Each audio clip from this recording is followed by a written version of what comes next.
15 new COVID-19 cases recorded today with 10 local infections. Government says no to local council elections.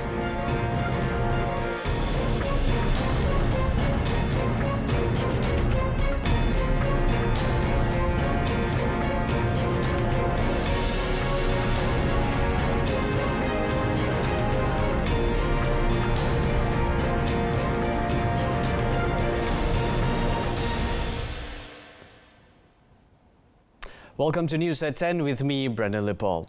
We start the news with COVID-19 updates. Malaysia recorded 15 new COVID-19 cases and 11 recoveries today, bringing the total infections in the country to 9,038. Health Director General Dr. Noor Hisham Abdullah said of the new cases, 5 were imported, involving 3 Malaysians and 2 non-Malaysians. Elaborating further, Dr. Noor Hisham said the other transmissions were local, involving 8 Malaysians and 2 non-Malaysians. Di negeri Kedah, 6 kes daripada kluster PUI Siva Gangga seperti yang diperincikan di bawah nanti. Yang kedua ialah di negeri Sembilan, 1 kes saringan di tempat kerja, dan di wilayah Persekutuan Labuan, 1 kes saringan di pintu masuk antarabangsa Labuan. The Health Director General noted that the 6 found to be linked to the Siva Gangga cluster were second generations of infection, with 1 person found to be a close contact to a family member who visited the Nasi Kandar restaurant in Jitra. 5 others involved a family who visited a location which has now been put under the Enhanced Movement Control Order (MCO) in Kedah, while the source of infection is still under investigation. He also said there were 11 recoveries, bringing the total number to 8,713. He added that 2 COVID-19 patients are in the intensive care unit ICU, with 1 requiring a ventilator. Dr. Noor Hisham said the total active cases were 200, adding that there were no fatalities, with the death toll remaining at 125. The guidelines used during the Chinese state seat by-elections will be used in the Slim by-election, with some improvements to curb the spread of COVID-19. Senior Minister Datuk Seri Ismail Sabri Yaakob said this includes the party operations rooms and the smaller by-elections rooms, which have been permitted open during the by-election, including on polling day, subject to the standard operating procedure SOP set by the Election Commission EC. Dari segi kempen dan ceramah, kita hanya membenarkan di kawasan tertutup atau di kawasan berpagar sahaja bagi memudahkan proses pemantauan dan juga pemeriksaan suhu badan serta SOP-SOP yang lain. Jumlah kehadiran perlu mengikut keluasan kawasan dengan penjarakan sosial dan tidak melebihi 250 individu pada satu-satu masa. Oleh kerana ianya melibatkan kawasan awam dan tentunya ada kemungkinan bersesak-sesak, maka pelitup muka diwajib. Registered voters are encouraged to vote according to the voting time advisory issued by the EC to avoid congestion at the polling centres. Representatives from political parties and independent candidates in the Slim by-election will be given detailed explanation on the guidelines. The EC has set for the Slim by-elections to be held on the 29th of August, with the nomination day to be held on 15 August.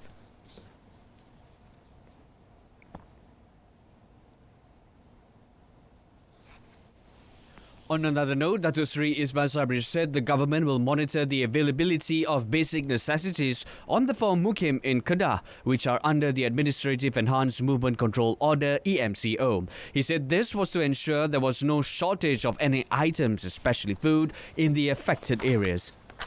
Berbeza dengan PKP yang langsung tak boleh keluar, akhirnya kerajaan terpaksa menghantar makanan untuk setiap rumah. Tapi ini kerana mereka bebas keluar, boleh membeli makanan dan sebagainya, jadi tak timbul isu kalau mereka tiada makanan. Cuma kalau timbul isu yang berkaitan dengan banyak produk-produk telah habis di kedai-kedai di kawasan tersebut, insya-Allah saya akan memaklumkan kepada KPDN HEP supaya boleh ditambahkan mana-mana kekurangan yang melibatkan keperluan rakyat di kawasan yang kita lockdown secara pentadbiran tersebut di Kedah, sama ada di Kubang Pasu ataupun di Padang Terak.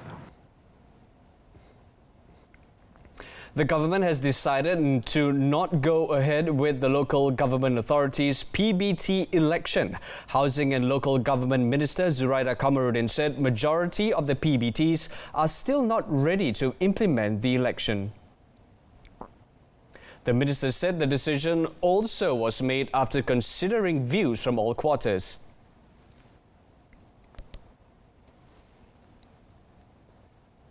Contohnya, ada dua perkara yang besar yang saya nak bawa di sini. Perkara melantik ahli majlis. Ya. Saya melihat, saya pergi ke luar negara, negara-negara South Africa yang third world country, Rwanda, Uganda. Ya. Mereka telah melaksanakan local government election 20 tahun yang lalu. Tapi I'm not saying that kita have to follow their model. But what I'm trying to say is that, dengan izin Datuk Speaker, when there is a local government election, the councillor standards yang saya lihat adalah standard taraf seorang menteri yang boleh berhujah dalam forum-forum international. Tapi kalau saya bandingkan dengan pelantikan ahli majlis yang ada sekali oleh parti-parti politik dalam negara kita, saya ingat tak 10% daripada 3,000 ahli majlis itu mempunyai kualiti yang sedemikian. Jadi dari segi lantikan juga itu, KPKT meletakkan syarat-syarat bagaimana mesti penduduk setempat, mesti ada qualification dan sebagainya. Ini pun tidak mampu untuk mereka melaksanakannya, untuk menaikkan taraf, memperhebatkan, memberdayakan kerajaan tempatan. Meanwhile, Zuraida said local councils are encouraged to publicize the notice of local council meetings, including carrying out live streamings.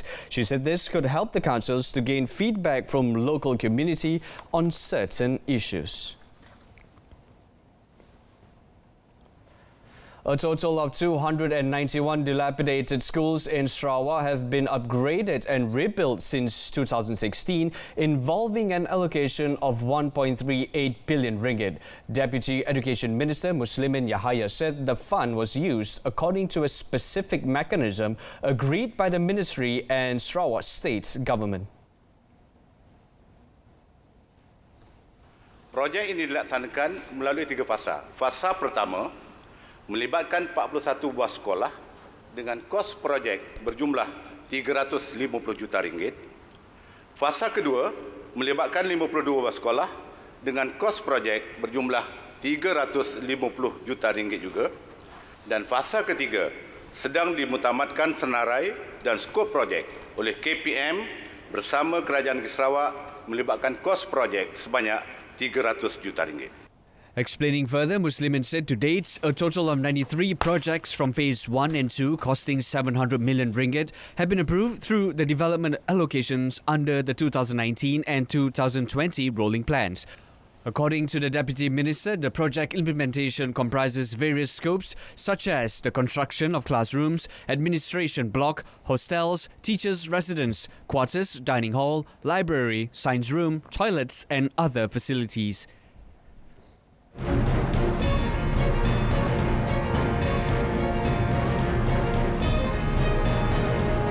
Coming up shortly, BNM issued circulated currency notes worth 120.7 billion ringgit.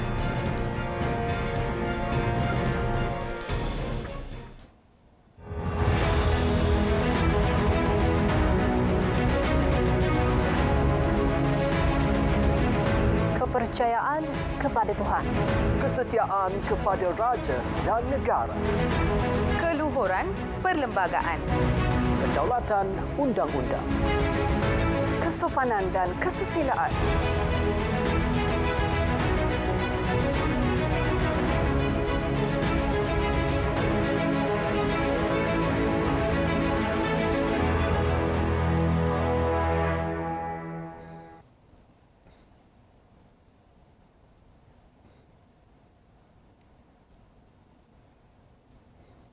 A former chief executive officer has been remanded for 3 days to allow investigations into allegations of corruption involving $2.5 million. The 48-year-old suspect will be remanded until the 8th of August after Magistrate Shahwira Abdul Halim allowed an application by the Malaysian Anti-Corruption Commission (MACC) to remand the man. The suspect, who was summoned to the MACC headquarters to make his statement on the 5th of August, was arrested on the same day.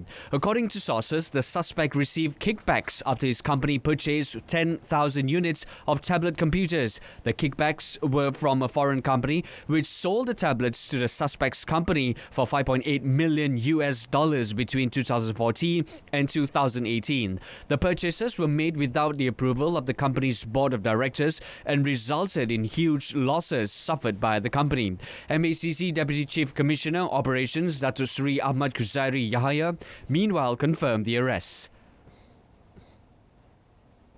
A 43-year-old lorry driver pleaded guilty to 2 charges under the Anti-Trafficking in Persons and Smuggling of Migrants Act, ATIPSOM, for forcing his wife and daughter into prostitution. He was charged under Section 13B and Section 14 of the Act at the Klang Sessions Court in Selangor today. The 43-year-old is accused of using force to traffic a person for the purpose of exploitation, as well as trafficking a child for the purpose of exploitation, respectively. The man was first charged under Section 13, Subsection B of the Act for forcing his wife for the purpose of sexual exploitation between January 2015 to May 2019. He faced a second charge of forcibly exploiting his 13-year-old daughter between January 2019 and February 2020. The accused, who was unrepresented, pleaded guilty to both charges. Judge Ahmad Zamzani declined to give the accused bail and fixed the 19th of August for the case to be mentioned. Previous media reports stated that the girl had been sexually exploited by her father since she was 10. The matter came to light when the child's aunt found out and lodged a police report claiming that the accused had prostituted her since 2017 at a condominium in Hulu Langat. The 43-year-old accused is also expected to be charged under Section 376, Subsection 3 and Section 376, Subsection 2 of the Penal Code for rape and incest at the Kajang Court. The Domestic Trade and Consumer Affairs Ministry will lower the ceiling price of face masks to below RM1.20. Its Minister Alexander Nantalinggis said the decision was made after getting feedback and discussions with various parties. Tapi sekarang yang memandangkan maklum balas daripada umum, termasuk Yang Berhormat Kota Melaka sendiri pun pada pagi ini kami dah berbincang, mungkin kita akan turun lagi ke bawah daripada RM1.20. The minister noted that his ministry is taking measures, and in fact it has already been announced that the ceiling price for 3-ply face masks will be reduced from RM1.50 to RM1.20 per unit. On the 23rd of July, Alexander announced that the ceiling price for face masks would be reduced to RM1.20 from RM1.50 per unit beginning 15 August, while the wholesale price for the products would also be reduced from the current RM1.45 per unit to RM1.15 from the same dates. Bank Negara Malaysia (BNM) issued and circulated currency notes worth RM120.7 billion in 2019, compared with RM113.2 billion deposited by financial institutions in the same period. Deputy Finance Minister 2, Muhammad Shah Abdullah, told the Dewan Rakyat today that as of end of 2019, currency notes in circulation stood at RM114.1 billion, comprising notes worth RM110.5 billion, RM3.5 billion in coins and commemorative money valued at RM82.6 million. Elaborating further, Mohammad Shah said the rise in the use of currency in circulation is in line with economic growth. However, since 2012, the rate of increase has slowed due to wider acceptance of e-payment systems. Mohammad Shah said although currency is still widely used in Malaysia, the ratio of currency in circulation to gross domestic product (GDP) is not high by world standards. At a ratio of 6.6%, the use of currency in Malaysia is not as intensive as compared with several advanced countries like Japan 21.2%, Switzerland 12.4% and Singapore 10%. However, several countries have a lower ratio than Malaysia, such as South Korea 6.1%, the United Kingdom 3.4% and Sweden 1.3%. Meanwhile, the Deputy Finance Minister too added that the ratio of counterfeit bills to genuine notes in circulation is low at 1 to 1 million as of the first half of 2020, noting that the ringgit has between 10 and 15 security features. The Sultan of Selangor, Sultan Sharafuddin Idris Shah, today received 23 million ringgit in business zakat tithe from 9 companies on behalf of the Selangor Zakat Board (LZS) at a ceremony held at Istana Bukit Kayangan in Shah Alam. The companies included Tenaga Nasional Berhad 5.38 million ringgit, UMW Holdings Berhad 4.14 million ringgit, Malaysian Palm Oil Board 2.58 million ringgit, Bank Kerjasama Rakyat 2.53 million ringgit, Kumpulan Alam Flora Sendirian Berhad 1.98 million ringgit and Aneh Berhad 1.97 million ringgit. Other companies were Padi Beras Nasional Berhad 1.79 million ringgit, Maybank Islamic Berhad 1.3 million ringgit and Northport Malaysia Berhad 1.25 million ringgit. The business tithes were for the 2019 financial year. The event was also attended by Selangor Islamic Religious Council Chairman Datuk Setia Muhammad Kushrin Munawi, LZS Chairman Tan Sri Said Anwar Said Putra Jamalulail and LZS Chief Executive Officer Saibul Liazan M. Yusof. Moving to the gaming industry, Nintendo made $1 billion net profit in the first quarter, it said Thursday, with players stuck at home during the COVID-19 pandemic driving extraordinary demand for the gaming industry. The global health crisis has had devastating economic consequences across a broad range of industries. But the gaming sector has been a rare beneficiary of lockdowns that kept people indoors around the world. Nintendo said it ranked in 106.5 billion yen for the 3 months to June, a more than 6-fold increase from 16.6 billion yen a year earlier. Sales more than doubled to 358 billion yen as demand for its popular Switch console showed no sign of dying down, even as the device entered the crucial 4th year since its launch. Sales for the entire Nintendo Switch family rose 166.6% year-on-year to 5.68 million units, the firm said, referring to both the original Switch and the stripped-back Switch Lite. Earlier, Bloomberg News reported that the firm is raising its target for Switch production to around 25 million units this fiscal year from 22 million units set in April to meet robust demand. The leisurely game has struck a chord with players around the world, many of them enjoying a virtual release from the restrictions on movement and social activity imposed to contain coronavirus. Rival Sony said Tuesday its net profit surged 53.3% in the first quarter, partially due to brisk demand for games downloads.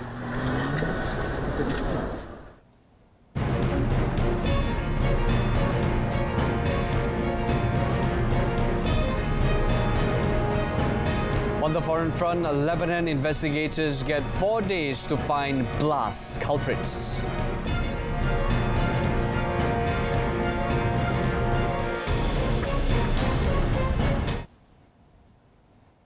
The government of Lebanon has given an investigative committee 4 days to determine responsibility for the devastating explosion in Beirut port on Tuesday. Foreign Minister Chabel Webber told French radio that there will be judicial decisions and those responsible for this horrible crime of negligence will be punished by a committee of judges. The provisional death toll from the massive blast stood at 137 today, but with dozens still missing and 5,000 wounded, the number of victims was expected to rise as rescue workers continued to comb through the rubble.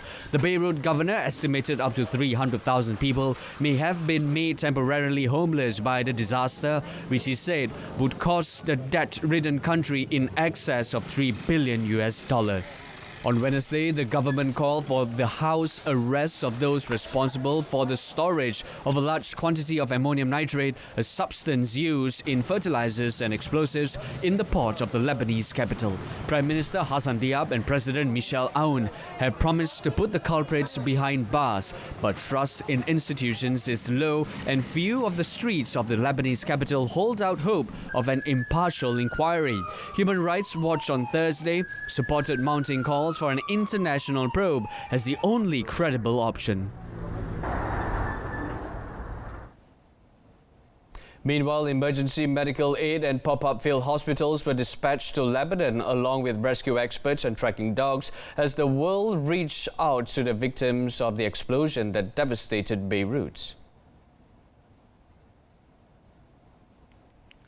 Gulf states were among the first to respond, with Qatar announcing it was sending mobile hospitals to ease pressure on Lebanon's medical system already strained by the COVID-19 pandemic. A Qatari Air Force plane with a cargo of hundreds of collapsible beds, generators and burned sheets touched down in Beirut in the first of a convoy of flights to the Mediterranean country. Medical supplies from Kuwait also arrived as the Lebanese Red Cross said that more than 4,000 people were being treated for injuries.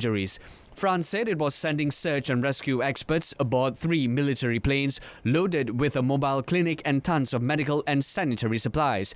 Iran's President Hassan Rouhani said in a message to his Lebanese counterpart that Tehran was ready to offer medical and medicinal aid and help treat the injured, while Jordan's King Abdullah II also promised to dispatch a field hospital. Japan on Thursday marked 75 years since the world's first atomic bomb attack, with the coronavirus pandemic forcing a scaling back of ceremonies to remember the victim. Survivors, relatives and a handful of foreign dignitaries attended this year's main event in Hiroshima to pray for those killed or wounded in the bombing and call for world peace. But the general public was kept away, with the ceremony instead broadcast online. Participants, many of them dressed in black and wearing face masks, offered a silent prayer at exactly 8:15 a.m., the time the first nuclear weapon used in wartime was dropped over the city. Speaking afterwards, Hiroshima Mayor Kazumi Matsui warned in an address that the world must come together to face global threats like the coronavirus pandemic and to warn against the nationalism that led to World War II. The bomb attack on Hiroshima killed around 140,000 people, many of them instantly. 3 days later, the United States dropped a second atomic bomb on Nagasaki, where 74,000 people were killed.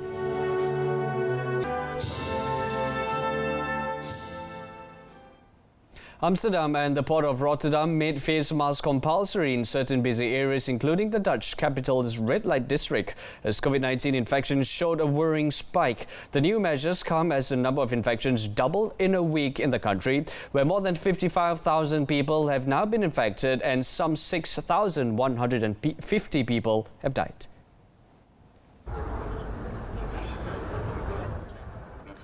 The Amsterdam City Council said face masks are compulsory in crowded and busy areas and where other measures didn't work or have adverse economic effects. Despite council workers handing out free face masks, a mobile van with loudspeakers and police warning, people, not everybody, heeded the new measures, especially in the red light district. Law officers said they were only warning people and not handing out fines. In the port city of Rotterdam, police stopped a group of demonstrators who wanted to march against the enforced wearing of face masks.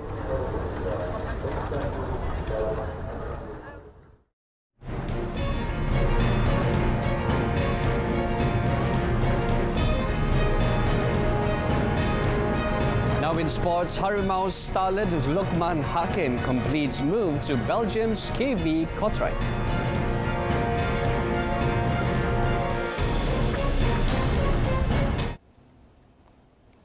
Malaysian teen sensation Luqman Hakim Shamsuddin today completed his move to Belgian professional club KV Kortrijk on a 5-year deal after months of pushing for a departure from Selangor. At just 18, Luqman Hakim, who is a key player for the national under-19 squad, will be the first Malaysian to turn out in the Belgian First Division A. Luqman was introduced as the K-Rolls player at a special signing ceremony in Kuala Lumpur, which was attended by local business tycoon Tan Sri Vincent Tan, who is also KV Kortrijk owner, Belgian ambassador to Malaysia Pascal H. Gagroa, and Football Association of Selangor FAS Secretary General Dr. Johan Kamal Hamidon. Luqman Hakim expected to leave for Kortrijk next week to undergo a medical ahead of the new Jupiler Pro League season scheduled to start this month.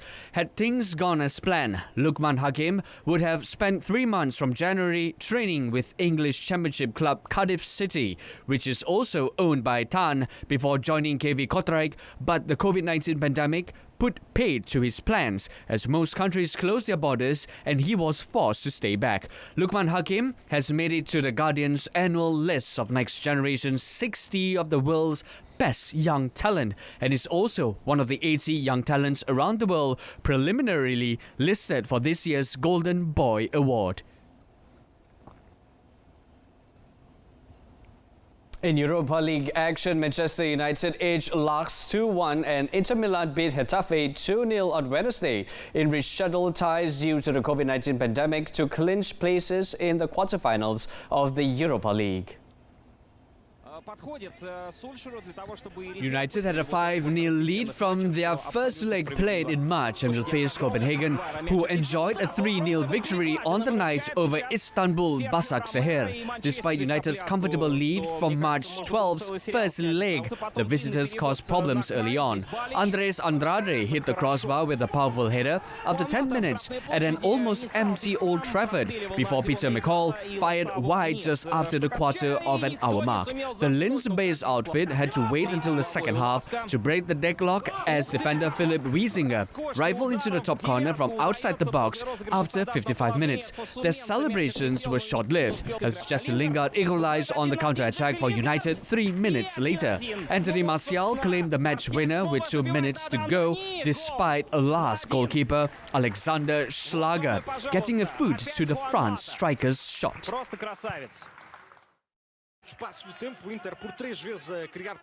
Meanwhile, Inter's meeting with the La Liga side was played over just one leg in Gelsenkirchen to save time ahead of next week's last 8 to be held in Germany. Romelu Lukaku slotted home after Alessandro Bastoni's long ball after 33 minutes. The Spaniards were given a chance to take the game to penalties with 25 minutes remaining as VAR said Diego Godin had handball in his own box, but veteran centre-forward Jorge Molina missed the resulting penalty. Christian Eriksen made sure of Inter's spot after 84 minutes with his first touch after Dakonam Jen made a mess of a clearance inside his own area.